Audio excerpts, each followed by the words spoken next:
Can one god-boosted hero beat a boss by itself? Now, the goal for today is going to be trying to beat the normal Blast Populace, so we're going for the normal one because obviously the elite has a lot of HP, but don't get me wrong, the normal one has a lot of HP as well. It's in the millions, actually, for the tier 5. We are going to be using Captain Churchill because I think that's probably the obvious choice, although if this works with Churchill, we can try it with some other hero down the line, but we're going to be over-buffing Churchill. I mean, everything that you can think of under the sun, so maybe, you know, god boosting is gonna be like a light term for what we're about to do. I'm talking the Desperados, I'm talking the Sun Temple, Overclocks, the Village. I'm even gonna pull out the Sub Paragon, which I'm not sure if you guys know, but the Sub Paragon actually buffs heroes as well. So basically everything the BT6 has to offer as a buff to a hero, we're gonna buy it in this game, and we're gonna see if it's enough to basically solo a boss with a hero. Now we do need a little bit of a longer map for this one, so let's have the sub like this, by the way, and I'm kind of thinking about the placements in the future. So this is going to be the Sub Paragon. It's going to be a submerged one, by the way, so it's not going to be taking away a lot of pops. And then we have to kind of try and balance out when we're buying Churchill with the early game farming, because I am concerned if the damage is going to be enough, especially for the early tiers, until we can get our farming up and running. Alright, but this is going to be the last one. So this is my third 200 farm, and after this one, I'm just going to go for Churchill, because it's getting a little bit late. So it's going to be around 18, and then by the time we buy him, it's going to be like, what, in the 20s maybe? Yeah, so around 20, it seems like it's going to be when we buy Captain Churchill. I also want to have him like here in the middle, just below the sub, so the Energizer aura is going to be able to affect them. But also, we're playing Blast the Populace, and Blasty reduces the range of our towers, so that's going to be very important. I think I'm going to have him like this. Is this going to be fine? I think it is. I know it might look like a weird placement, but we're going to be buying the Desperado later down the line. We're going to have a lot of range buffs, so he is actually going to be able to see the entirety of the map. And this should be possible, right? Or at least it should be kind of close if it's not possible, because the hero that I chose is Blast Populace, and I chose him for a very specific reason, by the way. It's because he doesn't summon any small balloons. But hey, if this thing works, I'm very open to doing basically whatever, because this is going to be our sort of a test run. I wouldn't mind attempting this with some other hero, like Quincy, for example. So this is going to be the last farm. It's around 37, so I'm going to get this thing going up to 0 to 3. We have 6 marketplaces. Churchill is level 6. Alright, so if we can get to level 7 before round 40, I guess that's going to be about the max for the tier 1. One of the towers I would like to buy is likely going to be...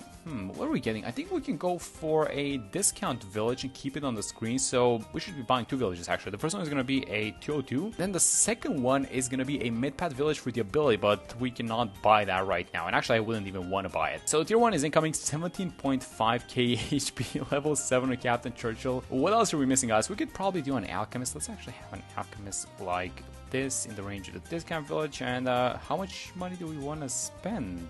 320. Is this a little bit too stingy for the tier 1? Let's just keep it like this, because I would want to reinvest the money as much as possible. We could also get a little bit of damage amplification now that I think about this, so let's go for something like an ice in the range of the discount village. Oh, can we have it in the range of the discount but not in the range of the alchemist? I think I found it. Yes, there we go. Go like this. This is gonna be a 401, just like the +1 damage. How's the damage looking actually? It's not looking too bad, I'm gonna be honest. We have like 14,000, which I'm gonna invest in a central market, and I think there's no point in activating the level 3 ability, right? Because it was, well, let me read it. It's like a bonus damage to ceramic balloons, yeah, and it allows it to pop black balloons, but the boss is not a black balloon, so this doesn't actually matter. Alright, so let's go like this. Let me buy a central market. We're gonna keep farming, and so far, I mean, the setup seems to be kind of doing it, I think, right? This is a very stingy tier 1. I mean, I only have the boss, like an alchemist, a village, and then I barely got myself to spend like a little bit of extra cash on the ice. You guys know what? He's actually gonna do it. This is the last call and like one more HP bar remaining. I mean, the only thing is that it's kind of slow, so it's around 47, and this could have obviously been going a lot faster. But you know what? I'm actually not complaining. There we go, tier 1 getting dubbed by Churchill. I mean, Churchill is one of those heroes, right, that has a lot of attack damage, so this is maybe even a little bit expected for the tier 1, but there it is. He actually deals with the tier 1. You know what's kind of funny? After you defeat the tier 1 boss, you usually sell the setup and then you reinvest the money, but there is nothing to sell. I mean, I guess we could sell this ice. Yeah, let's sell the ice and then let's reinvest the money. So it's gonna be central markets, and then one of these guys is going to become likely a banana central now that I think about this, although I did not buy the Minneapolis. Should we do that. Maybe not the Minneapolis, but let's go for the Monkey City, and then we're going to have another farming setup here on the top right corner, and we can make that guy the Minneapolis. But for now, I think I'm just going to be buying central markets, and then one of these guys is going to have to become a banana central pretty soonish. And we should likely go for the second village now that I think about this. So let's go like this. I should have bought the discount village, by the way, before buying the overclock, but it's fine. Let's go like this, get the MIB, and try 59, and I think here's what we're going to be doing. Get the call to arms. We have the overclock. I'm going to upgrade this alchemist to a stronger stem, and let's try it like this. And if this doesn't work, then maybe we can add some other towers, maybe like some more damage amplification or whatnot. Actually, we can add a Desperado right now, so let's go like this. Let's get the Deadeye. So don't want to spend too much cash because 7.6 is a little bit too much at this point. And let's use the overclock. I'm going to use the overclock on Churchill. I'm going to use the tech bot for the overclock, and then is he attacking the boss? Actually, he is not. Let's give him the extra range and now use the call to arms to see how much damage we're doing. So how is this looking in comparison to the last one? I mean, when we use all the abilities, it seems like it's kind of the same tempo, but what happens when the abilities are out? Yeah, this is definitely going to be a little bit slower than last time. I mean, do we have the damage? It seems like we do. I don't want to jinx it. Let's do one more call to arms. Maybe another thing we could do is actually go for the Energizer sub, because it's going to help Churchill level up a little bit faster. Alright, so it's call number 1. This is round 62. We have about $37,000. So we can do a couple of things with this cash, but let's just chill for a second.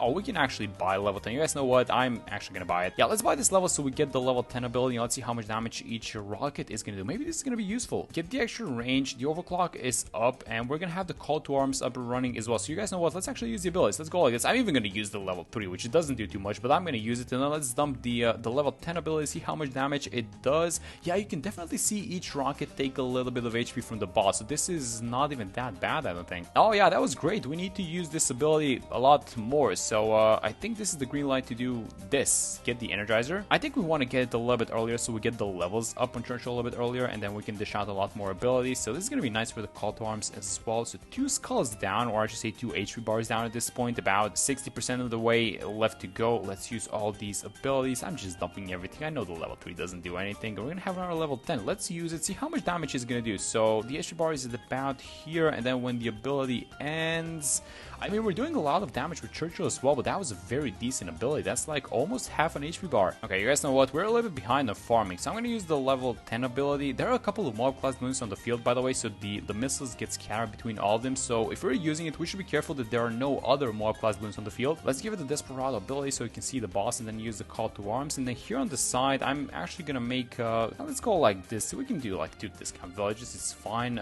Let's make the Minneapolis, and then let's start farming. We need a couple of 420 farms up and running. Yeah, there we go. So the tier 2 is about to get popped. This is a very, by the way, very lengthy tier 2, but we get it done. So we actually have a couple of things to sell after this boss, not like the tier 1. I'm gonna sell the call to arms. Is gonna be about 20k. Do we sell the overclock? No, but we can actually repurpose it. So let's disconnect it. I'm gonna sell the Desperado for like 2k. It's fine. Let me rebuy a couple of these guys. So let's buy a couple of BRFs, and then make sure we're overclocking one of them, and then one of them is gonna become the Banana Central. And then what is the plan for the tier 3? I'm thinking we're probably gonna need to get an Ultra Boost plus some damage amplification at this point, because this boss has like 65k HP, and the next one is gonna have like what, 300k or something like that. By the way, I know that the order of farming is not great, but our money needs are really not big in a round like this. I mean, it's just Churchill. There are no paragons, there are no, you know, like special buffs going around. It's just gonna be a handful of towers, so that's why I'm not exactly concerned for it. But for the tier 3, we're gonna have to go a little bit harder than the previous one. So here's the plan. Let's go for a full home. Actually, you know what, before buying the whole land, let's save a little bit of cash and buy the Ultra Boost first. Alright, so in comes the tier 3, and this guy has 300k on the dot. I just got this thing, so we're currently sitting at, well, 0 stacks, but we're level 14, so this Energizer is doing a little bit of work. Now let's go like this. So let's use the level 10 ability, combine it with the homeland. Let's see how much damage we're doing right now. This is obviously the slowest out of everything, but we have a long way to go with the buffs. Alright, so let me start off by buying the Permabrew. We have 2 very fast attacking weapons, so this is gonna go really hard. Let's, by the way, dump both of the abilities. Let's buy some damage amplification towers. Actually, let's go like this. I'm gonna have an ice, and I really want to have it like inside, because he's gonna start spawning these rocks around him. This time around, we're going full tier 5. We're going for the super build. This is gonna be some nice damage amplification. And then what else are we going for? Like maybe the glue? Actually, go like this. Go for a 250. How's everything looking? That's the first call. Alright, so we're starting to do a little bit of damage for sure. And by the way, it's still a huge way to go in terms of these buffs, so we can get the sub paragon plus a, I was thinking just stopping at the Sun Temple. I don't want to get the VTSG because even though it's going to be a support one, it's still going to do some damage, at least a lot more than the Temple to the boss, and we don't want that happening. Alright, so about halfway there, it's round 84. The rounds are not going as fast, and the HP is quite literally at the half point. Let's use the Homeland. Do we have anything to combine it with? Nope, not as of yet, but let me check the stacks. It is at 7 Ultra Boost stacks. That's great. Let's do one more Glue Storm, and this is going to be the last skull. And guys, he is actually doing it. Like, this is the tier 3.